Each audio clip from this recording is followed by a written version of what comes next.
Bet you a nickel that P.D. Buttigieg is going to run for president again.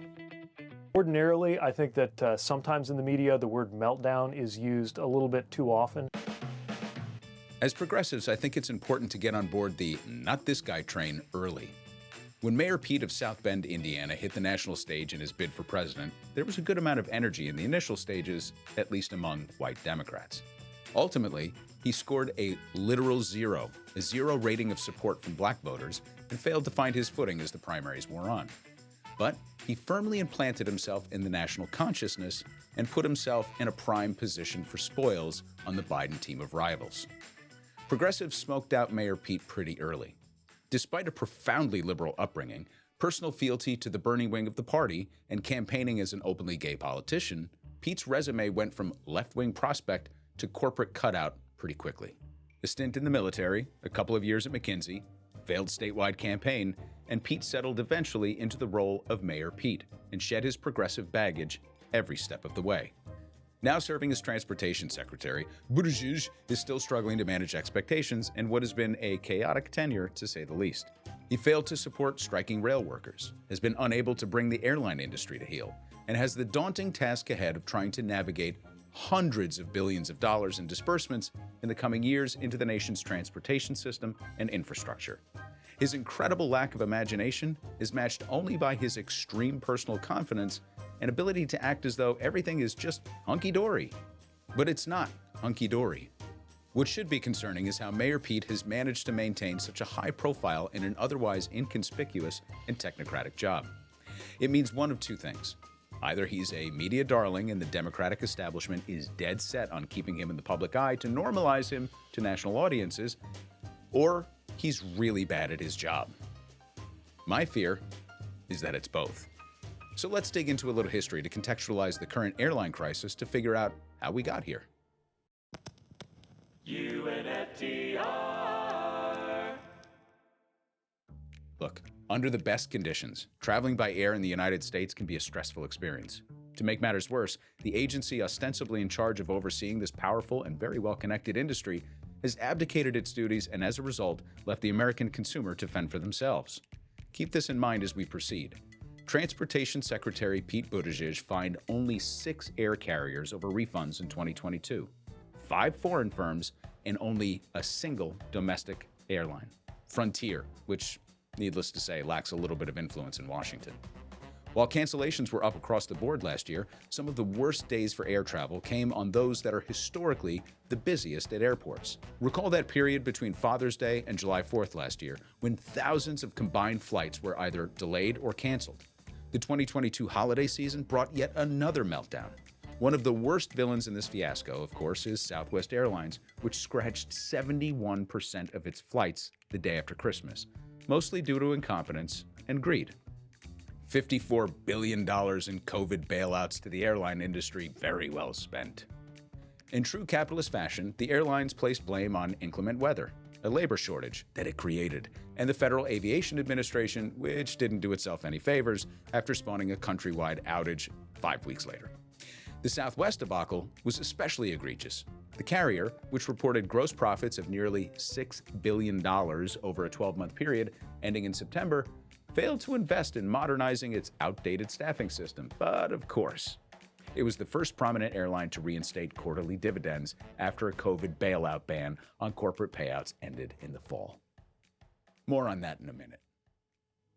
That announcement came just weeks before the airline left desperate travelers in the lurch. So instead of investing its profits back into the business to upgrade operations and make travel less hellish for consumers amid historic industry turbulence, the aviation overlords at Southwest decided to spread the wealth to shareholders instead. Not to be outdone, an FAA system outage on January 10th forced the grounding of all domestic flights in the U.S. for the first time since 9/11, and left Pete Buttigieg reeling for the 3rd time in his tenure. How a former mayor of South Bend, Indiana couldn't anticipate such problems is anybody's guess. Long catching the ire of union groups and progressives for his role in the averted railroad strike that ended in a corporate-friendly deal, the good Mayor Pete has been under considerable pressure to take enforcement actions against the air carriers. Instead, Buttigieg has issued veiled threats to airline executives that have fallen as flat as his failed presidential bid, which seemed to be engineered in a DNC lab, workshopped by McKinsey, and then just elevated by the corporate media. But to be sure, the nightmare that we're currently facing has been decades in the making. Not only was the American political system instrumental in building the airline oligopoly that has crippled air travel today, but it continues to enable a financial scheme that prioritizes milking consumers for every dime possible through increased ticket prices that far outpaced inflation last year, and outrageous ancillary fees for baggage and presumed luxuries like leg space. At the same time, airlines are effectively spitting in the face of Americans, and Buttigieg in particular, by failing to refund customers in cash, as is legally required by law. With little to no regulatory pressure, they're literally laughing all the way to the bank. So how did we get here? Well, to tell you that, we have to tell you a little story about Jimmy the Peanut Farmer. The Democratic 39th President of the United States ushered in a deregulatory frenzy that surrendered power to corporate interests across the transportation sector, starting with aviation.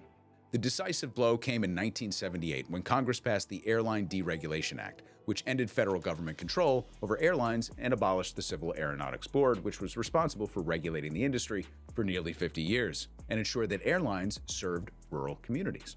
From 1939 to 1985, the board controlled nearly every aspect of aviation, including fares, schedules, routes, and overseeing airline competition. In its place came the FAA and the National Transportation Safety Board, neither of which has the regulatory ability to prevent industry abuses. As with anything, the law was complicated. Some credit it for allowing quote-unquote low-cost carriers to enter the market and giving rise to companies like JetBlue and Southwest. That led to a period of cheaper fares, which meant more Americans were able to experience travel. That's great. It also meant that the carriers themselves were essentially able to set the rules. That's not great. In 1990, the Economic Policy Institute released a report analyzing deregulation's impact a decade later and found that concentration of national and regional market power had increased. Routes had become more circuitous. Service declined, and labor management relations deteriorated, and we can thank Reagan for that last part. Here's a key paragraph from the report. It would be a mistake, for instance, to take the experience of the early years of airline deregulation, when low, simply structured fares and dramatic competition from new entrants seemed to justify the wildest claims of its proponents, as a model of the benefits that deregulation could bring generally. These short-term gains were followed by medium and arguably long-term pain. That brings us to today's mess. As pandemic restrictions loosened and more people became comfortable with venturing out, demand for travel surged, catching the airlines by surprise. When the world was at a standstill, airlines viewed the pandemic as a major threat and lobbied hard for a government bailout. All told, the industry received $54 billion in assistance, with much of it intended to keep staffing in place. Since they couldn't formally lay off workers, the industry encouraged thousands of pilots and other critical staff, 39,000 in the case of American Airlines, to accept voluntary leave, have their hours cut, or take early retirement, despite being funneled taxpayer money to sustain payroll. When the CARES Act payroll relief program expired in October 2020, companies immediately began notifying workers of furloughs, and the industry ended the year with 90,000 fewer employees than it started with. Meanwhile, the airline executives' eyes lit up as they tried to book as many flights as possible without knowing whether they'd even have the staff to accommodate those routes. And now we know. They didn't. At the time, though, consumers were none the wiser. You went online, saw an available flight, and booked it. Buttigieg's DOT received 5,079 consumer complaints in April 2022 alone, which was up 321% from 3 years earlier. As the journalist Matt Stoller has noted, feeble regulation was the main reason why summer travel sucked. While the regulatory regime has long been gutted, Buttigieg does have the authority to fine air carriers. One of the easiest solutions would be to slap large fines on them for offering credits to the consumers instead of cash, which is legally required.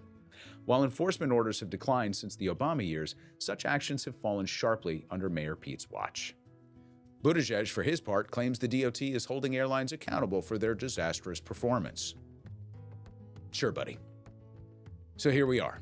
There were plenty of signs that 2022 was going to be a disaster for American flyers. A bipartisan group of attorneys general last year wrote a letter to congressional leaders calling for action because they have no legal authority themselves to sue airlines on behalf of consumers. They also lamented that they'd relayed complaints to the DOT, but the agency failed to respond or provide appropriate recourse. The FAA fiasco has also rekindled calls from conservatives to privatize air traffic control, which thankfully never materialized under Trump. And I don't know about you, but I don't want a bunch of for-profit entities in charge of routing flights.